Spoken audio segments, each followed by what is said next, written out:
ఇప్పుడు మీరు బ్రహ్మానందం గారు, మీరు బాబు మోహన్, ఈ కాంబినేషన్ గురించి మీరు ఒకసారి తలుచుకుంటే ఆ రోజులు మీరు ఆ రోజు ముగ్గురు ఉండేవాళ్ళం అండి. కాకపోతే బ్రహ్మానందంతో నాకు కొంచెం కాంబినేషన్ తక్కువ ఉండేవి. ఎందుకంటే అతను ఎక్కువగా హీరో పక్క వేషాలు వేసి ఉండేవాడు. మీరు అబ్జర్వ్ చేశారు, హీరో పక్కన సపోర్టింగ్ కమెడియన్ లాగా హీరో పక్కన ఉండేవాడు. మీదేమో సెపరేట్ క్యారెక్టర్ ఉండేది. తర్వాత బాబుమోహన్ అటాచ్ అయ్యాడు, ఇద్దరం కలిసిపోయాం. బాగా ఈ కాంబినేషన్ ఎక్కువైపోయింది. అవునండి. ముగ్గురం కలిసి ఉన్నా ఏదైనా ఒక సినిమాలో 2 సీన్లు అట్లా ఉంటుంది తప్ప బ్రహ్మానందంతో కలిసి నటించడానికి ఎక్కువ అవకాశాలు దొరకలేదు. ఉండేవి కాదు. మిమ్మల్ని మీరు ఎంత రేట్ చేసుకుంటారండి? ఒక ఎస్వి రంగారావు, ఒక నాగభూషణం గారు, ఆ సిరీస్లో కనుక మిమ్మల్ని తీసుకుంటే, ఒక సత్యనారాయణ గారు, మిమ్మల్ని మీరు ఎంత రేట్ చేసుకుంటారు? దానికి సమాధానం ఒకటి చెప్పనండి. చెప్పండి. ఓ రోజు చాలా టైర్ అయిపోయానండి. ఆ రోజు బాగా ఒళ్ళంతా అలసిపోయినట్టు అయిపోయింది. మా అబ్బాయి వచ్చి పడుకునేవాడికి 11:30, 12 రాత్రి. ఈ రూమ్లోనే ఇక్కడే నేను ఇంట్లో కూర్చున్నాను, వాడు అట్ట కూర్చున్నాడు. తొందర పడుకోండి, పొద్దున్న 5 లేవాలి, బెంగళూరు వెళ్ళాలన్నాడు. ఏంట్రా మరి ఇవాళ ఏంటో బద్ధకంగా ఉందిరా, 2 గంటల నా నిద్ర లేకున్నట్టు చేస్తాం, ఫ్లైట్ అంటే 2-3 గంటల ముందు లేవాలి, ఎలా రా అబ్బాయి అనుకుంటున్నా అని అన్నా. అసలు మీ గురించి మీరు ఏమనుకుంటున్నారు అన్నాడు. నాకేం తెలియదురా అన్న. అదే మీ సక్సెస్ అన్నాడు. ఓకే, మీ గురించి మీకేం తెలియకపోవడమే మీ సక్సెస్ అన్నాడు. అది మీ దానికి సమాధానం. అదే మీరు చాలా తెలివితేటలుగా చెప్పారు దీన్ని. అది మంచి సందర్భమే అన్డౌటెడ్గా. ఎందుకంటే నేను మిమ్మల్ని బాగా, మీ కాంబినేషన్స్ అన్ని నేను బాగా ఫాలో అయినవాడిని. మీరు, బ్రహ్మానందం గారు, బాబు మోహన్ గారు, అందరినీ, ఈవి సత్యనారాయణ గారు రావడం, మళ్ళీ ఆయన కెరీర్ కూడా జారడం లాస్ట్ డేస్లో, ఇవన్నీ చూశాను నేను. మీరు అన్నది కరెక్ట్. ఎందుకంటే మీదంతా కూడా గుడ్డెద్దు చేల్లో పడిందని అలా వెళ్ళిపోతున్నారు, అంతే వెళ్ళిపోయారు. మీ మీద మీకేమీ ప్రాపర్ ఇది లేదు. కానీ మీరు అవతల వాళ్ళని అనేటప్పుడు మాత్రం కత్తి వజ్రాయుధం వెళ్ళి పేక కోసేసి లాంటి స్టేట్మెంట్లు ఇచ్చేవారు. అవతల వాళ్ళు అది పట్టుకుని, చే బాబోయ్ కోట మమ్మల్ని ఎంత మాట అన్నాడు అసలు. ఏమండి, అడిగేవాళ్ళేమో ఎలా అడుగుతారు, కోటగారు జోక్ చెప్పండి, అమ్మి జోక్ చెప్పండి, అది మా సినిమా టైటిల్ ఏమనుకుంటున్నారు చెప్పండి అని అడిగి చెప్పించుకుంటారు, ఆనందిస్తారు. మరి ఏమనాలను?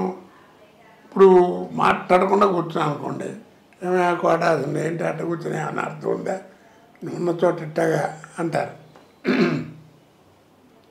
ఏదైనా గట్టిగా ఏదైనా ఉంటేనేమో. కాకపోతే ఏంటంటే మీరు అన్నట్టు స్ట్రైట్ ఫార్వర్డ్గా ఉంటుంది నా మాట. అవును, లౌక్యం లేదు. లౌక్యంగా అయితే చెప్పడం, చాటుకెళ్ళి మాట్లాడటం దరిద్రం ఉండదు నా దగ్గర.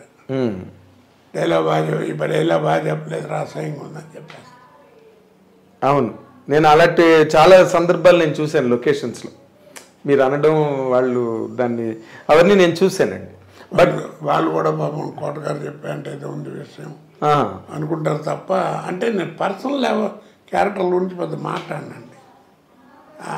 అంటే 10 మంది ముందు విమర్శించడం అట్టని చేయను. అదే మామూలుగా జోకులుగా ఉంటాయి. అదే గులాబీ వచ్చినప్పుడు వర్మ కృష్ణవంశీ హాబీ 2 తీరేయని, గులాబీ సినిమా వచ్చినప్పుడు అవన్నీ బాగా పాపులర్ ఇండస్ట్రీలో. అది చెప్తున్నా నేను. అలాగే అడిగి చెప్పించుకుంటారు. గబ్బాలేమో కొంతమంది ఏమో నవ్వుకు. ఒక రోజున అక్కినేని నాగేశ్వరరావు అన్నపూర్ణ స్టూడియోలో మర్రి చెట్టు ఉంది కదా, దాని కింద కుర్చేసి కూర్చునేవారు సాయంకాలం పూట. అప్పుడు మధ్యాహ్నం పొద్దున పూట రోజు అక్కడ ఉంటే కోటారావు అని పిలిచారు. వెళ్ళే పాపం మహానుభావుడు, ఎంత ఇష్టం. ఇద్దరు అని సినిమా ఒకటి రిలీజ్ అయింది. అవును, కోదండరామిరెడ్డి గారి దాంట్లో నాగార్జున, నాగేశ్వరరావు ఇద్దరు ఉంటారు. తాగొచ్చి మాట్లాడితే నాగేశ్వరరావు తాగుడు, నీకేం తెలుసు తాగుడు గురించి అని క్లాస్ పెడతాడు. అలా ఇంట్లో తల్లిదండ్రులు ఒరిజినల్ మాట్లాడుకున్నట్టు ఉంటాయి. ఆ సినిమా గురించి ఏంటి అనే ఉద్దేశం అన్నాడు. దాంట్లో నేను వెళ్ళను. ఏముంది చెప్పు సరదాగా తెలియదు అందరూ అంటుంటారు 4 మంది అన్నాడు. ఏముంది సార్ సినిమా ఇద్దరు ఎలా ఉందని అడిగితే నిద్ర అన్నారన్న. చాలేదా నీ లెవెల్కి చాలేదన్నాడు. బాగానే ఉంది కానీ చాలేదన్నాడు. చేతిలో మామిడి మండ ఒకటి చిన్నది పట్టుకుని ఇలా అనుకుంటూ మాట్లాడుతున్నాం. ఇది లెవెల్కి చాలేదు అన్నాడు. ఏముంది సార్ కొంచెం బాధపడతారేమో అన్నాడు. పర్లేదు చెప్పు అన్నాడు. ఏం లేదండి, తాగొచ్చి మీతో మాట్లాడుతుంటాడు కదా, మీ ముందు ఎవడన్నా తాగుడు యాక్షన్ చేస్తే ఎవడన్నా నవ్వుతారు, మీరు ఎంత పాపులరో ఇలాగే మాట్లాడి లెక్కరికి లిక్యూరికి తేడా తెలుసా అని ఏదో మీటింగ్ పెడతాడు ఆయన. ఇంటర్వ్యూలు అందరూ వెళ్ళిపోతున్నారండి. వెళ్ళిపోతున్నారు ఏంటి సినిమా వాళ్ళది అది కదండి, వాళ్ళిద్దరూ ఏదో father and Sons family affairs మాట్లాడుకున్నారు, మనం వినటం బాగుండదని వచ్చేస్తున్నాం అన్నారు. అన్న ఆ చిన్న మామిడి మనకి పేర్లు కొట్టి బయలు చెప్పా నవ్వుకున్నాడు. అలాగే చిరంజీవి గారు కూడా ఎందుకంటే చెప్పేది నాగేశ్వరరావు ఒక ఫంక్షన్లో బ్రహ్మానందం గారు కూడా ఉన్నారు. బ్రహ్మానందం గారు ఫంక్షన్ అది, ఆయనకి అభినందన లేదు. నాగేశ్వరరావు పెద్ద ఆయన చీఫ్ గెస్ట్ ఏదో మాట్లాడుతున్నా ఎప్పుడు వెళ్ళలేదు. నాకు పద్మశ్రీ వచ్చినంత ఆనందం వేసింది ఆ రోజు, ఇప్పుడు కొన్నేళ్ల క్రితం. ఇక కోట గురించి ఏం చెప్తాం, బ్రహ్మానందం గారి గురించి కస్తూరి శివరాజు నుంచి అందరితో చూశాను బ్రహ్మానందం గారి దాకా. అని ఆయన బ్రహ్మానందం గురించి మంచిగా చెప్పడం మొదలెట్టాడు. అయిపోయిన తర్వాత పక్కనే ఉన్నాడు. ఈ కోట గురించి ఏం చెప్పాలి, ఒకటే ఒక మాట అండి, నో రీప్లేస్మెంట్ ఫర్ హిమ్ అన్నాడు.